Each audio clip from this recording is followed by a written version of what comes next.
Hey there, it is Dr. Brenda, and welcome so much to our workshop, Make Your Top 10 List of Spending Priorities.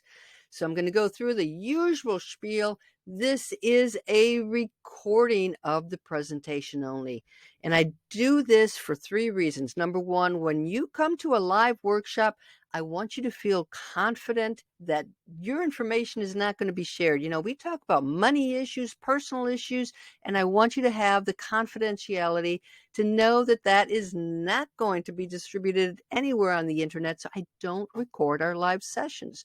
I just record the presentations. Second reason is I'm a full-time RVer. I'm traveling the country, and sometimes the technology isn't what it should be. So this helps me avoid those glitches that sometimes happen live. Third is I value your time, and you're probably going to go double speed me so that you got the voice going fast. This way you can get through the material really, really quick.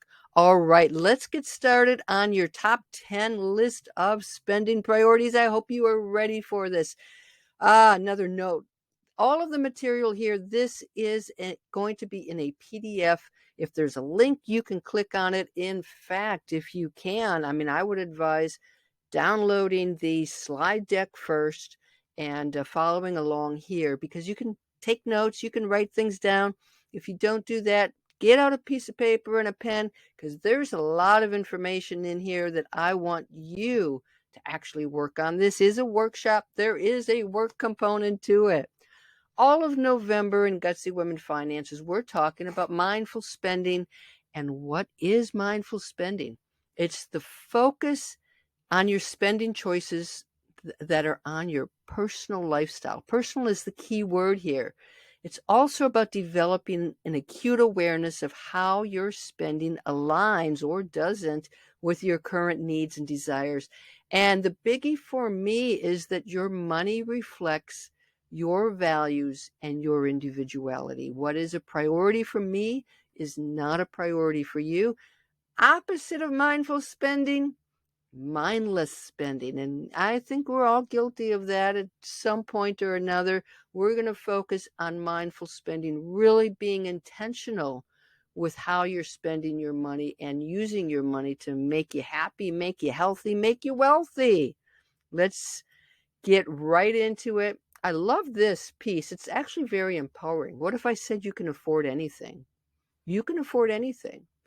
You just can't afford everything. It is all about prioritizing. You want to take that trip to Paris, you can afford it. But if you want to take the trip around the world and buy a big mansion and get your own private jet on your own private island, things are getting a little bit mushy here. I don't think you can afford everything, but it's about selecting those things that are most important to you. You can afford anything. I really, really love that. Now, we can't talk about your priorities until we get a good sense of how you are currently spending your money. In your head, you're spending money really wisely, right? But on a day-to-day basis, I want you to figure out where you're spending your money, because on a day-to-day basis, we've got this battle going on in our brains. We've got the good part of us, the bad part of us, the devil, the angel, the right side, the left side. We've got these dueling messages in our brains all of the time. So when it comes to buying stuff, we've got the part of the brain that says, you know what? I don't really need it. My credit card's maxed out. What I have is just sufficient. I don't need this. And the other side of the brain says, "Oh, come on, Brenda, you really deserve it. You did really great last month, and this would be really terrific to have. Everybody else has the cool stuff. You can afford it too. You can get it." So that is the battle that goes on in our brains. It's the same battle, for women. Most of us have dieted at one point or most of our lives, and it's that same battle that goes on about, should I grab the carrots or should I grab the donut? It's that battle in our brain. So I'm not going to say it's easy to control that battle, but we're gonna give it a shot here. I have a spreadsheet. It's a wants versus needs tracker. And oh, spreadsheet, it's really pretty basic. Here's what I want you to do. I want you to go back through preferably the last 4 weeks of spending. Now, most of us spend using our debit or credit card. We leave a trail behind us. You can go back into your accounts and see where you spent your money.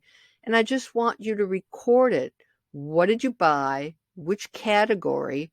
How much did you spend? And big part here, was it a want or was it a need? Be honest with yourself, okay? That restaurant meal out at the Mexican restaurant that you had a bad day at the office and you just stopped by to, that was your feel good meal. That's a want. Your need is the groceries. You need to have food, right? That's your grocery store. So just keep a really clear line of what a want and what a need is. And this is going to vary for each person too, right? So it's you might need that gym membership. It's what keeps you healthy, what keeps you happy. Somebody who pays for the gym membership and doesn't go and just thinks they're going to go, that's a want. So it's going to vary. This is you can, when you get your slide deck, you get the PDF, this is a clickable link. It's going to allow you to make a copy of this. I have all of the math worked out. So you do the needs or wants, and it's going to calculate it automatically. It's going to tell you what percentage you're spending on needs and wants. So you don't have to do any of the math behind this.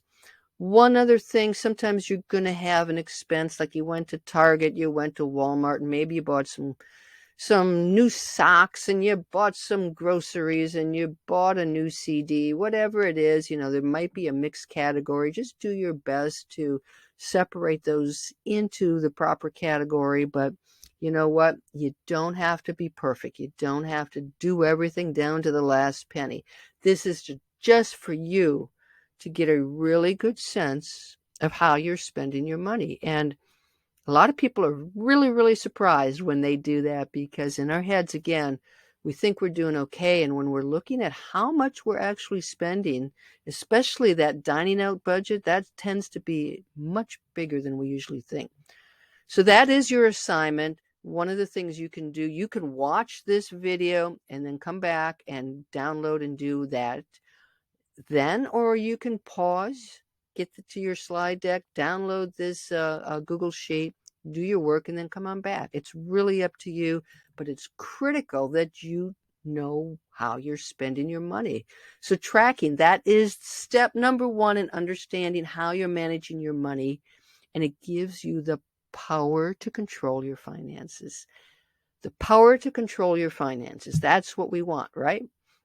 So once you're through with your monthly, your 4-week exercise, I want you to look at, what's the percentage of expenses you spent on needs and the percentage of expenses you spent on wants. So write those figures down and then ask yourself, how do I feel about this spending?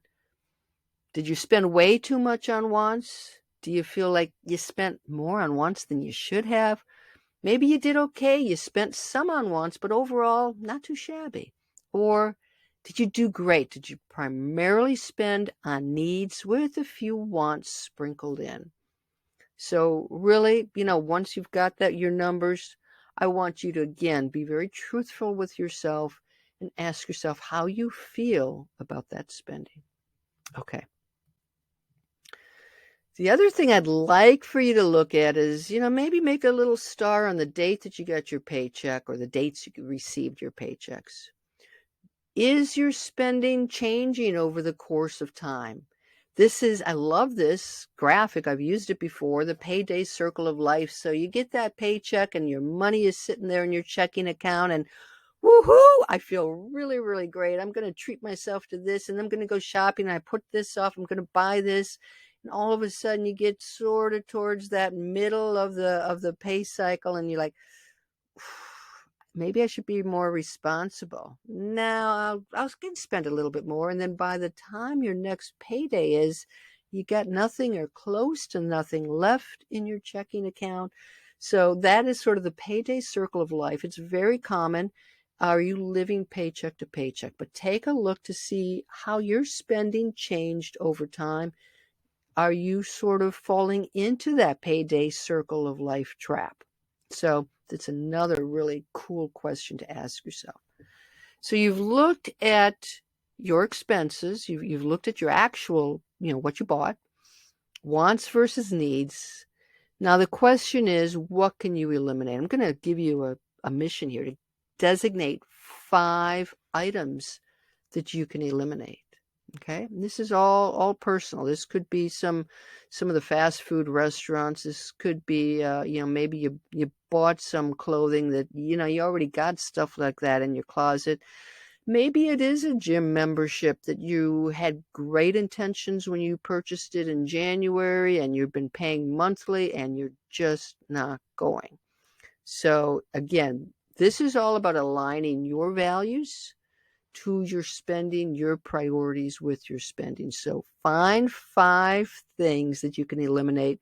Another common thing are subscriptions. You sign up for something and then you forget that you've got to be paying every month and you're really not using it. This can be small expenses, tiny little things, or you could focus on the big 3 expenses. The big 3 expenses are housing, transportation, and food. Food, then, inflation is hitting us, absolutely. But sort of the no-brainer is, can you cut out some of those restaurant meals? Transportation.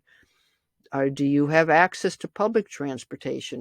Do you need the 2 or 3 vehicles that are there? Can you plan your errands so that you're not spending so much gas going out every day? What can you do in transportation, housing, utilities, to even, is this the house in the neighborhood that's are you happy with where you're at? What if you could move to a different place and lower your costs? Those are big questions, but definitely the food is something that you can easily focus on, and a lot of people can cut on transportation.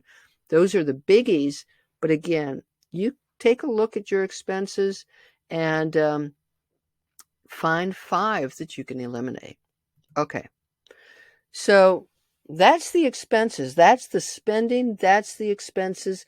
You now have a really good idea of how you're spending your money and how you can trim and what you can trim from your spending. So not everything left is going to be a priority. What is a priority for you? How do you want to be spending your money? Okay, let's talk about that a bit. Usually when I ask people, okay, give me your top 3 priorities. In terms of spending, their top 3 priorities are, I want you to write down your top 3. So for me, I've got a very different lifestyle. I live full-time in my RV and I travel around the country. And my priority is, being out in nature and I stay at state national parks, Corps of Engineers sites. Being in nature is like my top priority. And so I've got to get the campgrounds in places that I know I'm going to just love being there. That's one of my top priorities. Taking care of my cats. Okay. My cat food, any vet bills, anything going on with my cats, that's a big priority for me. So don't forget, if you've got pets, don't forget to include them in your expenses and your priorities. If there are things that if you've got young children, if there are things that you're doing for them as a family, if there are things, don't forget about those. So think about your top 3 priorities. Once you've got that in your head, and again, I do encourage you to pause and stop, think about this. Once you've got those top 3, can you expand it down to the top 10? Now, usually getting 3 to 5 is pretty good, and maybe you can't even find a top 10. Maybe once you get down to 8, 9, and 10, it gets a little bit muddy. That's okay. Just do your best. If you can't find the top 10, find the top 6, the top 7, the top 8, whatever fits you. But don't go past 10, my friends. Don't go into, oh, well, it's really 20. It's really 30. No, then it becomes a list and not a priority. So focus on the top 10 priorities. If you get stuck, go back and look at how you spent the money the last month. Put little stars next to the ones that really fit your lifestyle, fit your needs, fit your values, fit your priorities. I created something I just called PAR, P-A-R. I love acronyms. This is so easy to remember. It's about prioritizing, allocating, and rewarding. Okay, it's when we talk about mindful spending, there's so much of it that has to do with the lifestyle we are trying to create now and create for the future. Prioritize, you've just done that. What's important to you in terms of lifestyle? What are your lifestyle goals and how much do they cost? So you've just taken care of that piece of the puzzle. Yes, you did a great job. Now, what does it mean to allocate? Allocate is really, I hate to say the B word, but you're kind of creating a budget here. Allocating, what proportion of income do you want to allocate to your current and your future lifestyle? Automate investments into your future. We didn't really talk about your future lifestyle. So when you spent your money, were you just thinking about your current lifestyle, or were you putting money into retirement, into savings, into dream funds? Are you investing it in your own education, some type of career training that's going to help you advance, maybe earn more money? Current self versus future self.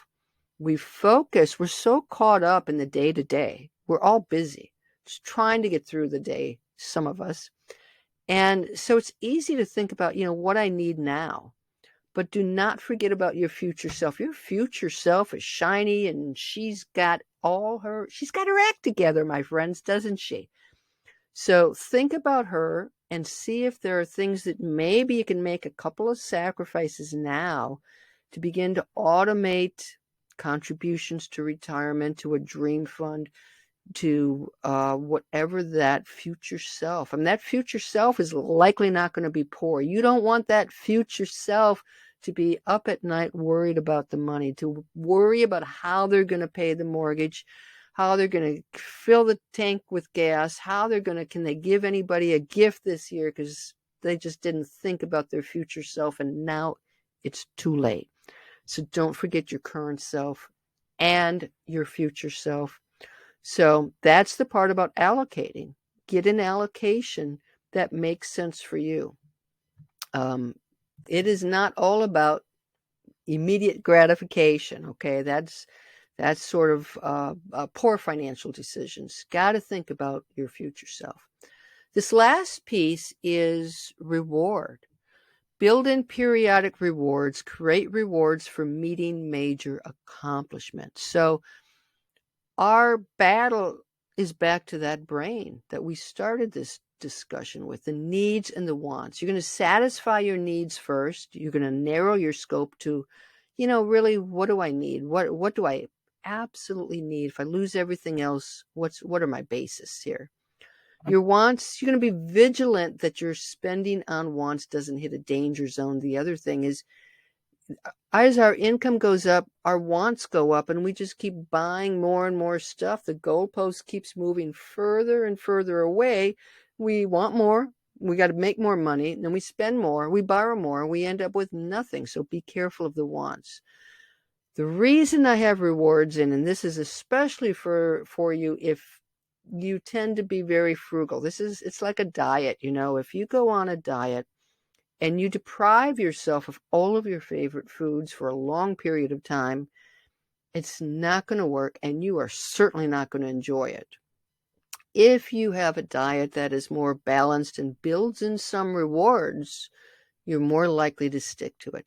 The same with a budget or with your finances. When you are prioritizing your values, prioritizing yourself, and aligning your spending there, you're doing some really, really positive things for yourself.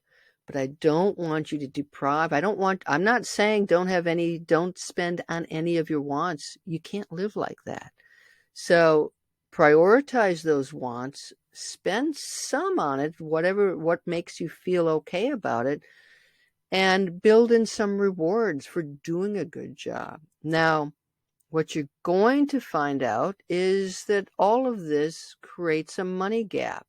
You've got the same income, maybe even your income is growing, and this is going to naturally cut your expenses. You're going to have more money, okay? I mean, doesn't that sound great? I want you to stay mindful, especially as we enter holiday seasons, especially as, you think about gifts for birthdays and for anniversaries and for things that come up. Always stay mindful because, again, you don't want to just blow your money because you've done it in the past. You want to be thoughtful. You want to be mindful about all of your purchases. And this is, it's really great time to think about that too. Question is, well, now what? Okay, Dr. Brenda, I've prioritized. I've got these top 10. I'm going to allocate this. I've eliminated these 5 expenses, maybe even more. Now I'm looking and it's like, I think I'm going to have some decent money left over, right? Well, now what do I do? And this is the part that I find that many, many people don't know what to do with that extra money. They're just, there's so many decisions out there, so many options. It's like, well, what do I do, especially if I'm just starting out? These 4 things. Okay, you got more money, put it into emergency, contribute into an employer retirement fund, at least to get an employer match if you have one. Go after the high interest debt and then go into the short-term savings. Once you get past that point, come into our recordings of the investment modules, because you're ready to invest. You're ready to really watch that money grow. So again, this is all available to you in the slide deck. You don't need to write all this down. But I want you to feel really great about your priorities, about how you're spending your money, that it does validate it. It is a part, it is an extension of your values, your priorities. So all of November, we just had this workshop, 2 weeks. We're having Design Your Strategy to Avoid the Holiday Credit Card Hangover, because, oh boy, I know what that's like, is that that mindful spending gets switched off in November and December, and all of a sudden the credit cards start coming due in January, and you're starting the year off with, for some people, debt or a deficit because you're trying to pay off those holiday expenses. So join us live for that session. As always, if you want to up your game, Financial Freedom Academy. It is an upcharge. It will walk you through step by step everything you need to do to build financial freedom. Do the things you want to do. Make work optional. It's really financial independence, so that, something happens, you don't have to go back to work, or you can choose to leave work if you want to. You can do what you want with your life. You can open the doors of possibilities. I hope you can join us there. Any questions, let me know in the comments. I will do my best to address them. And as always, let us know how you did with this workshop. In particular, tell us what your 3 top priorities are. Until the next workshop, I'm out of here. And don't forget to use the PAR approach, prioritize, allocate, and build in some rewards. Take care now. Bye-bye.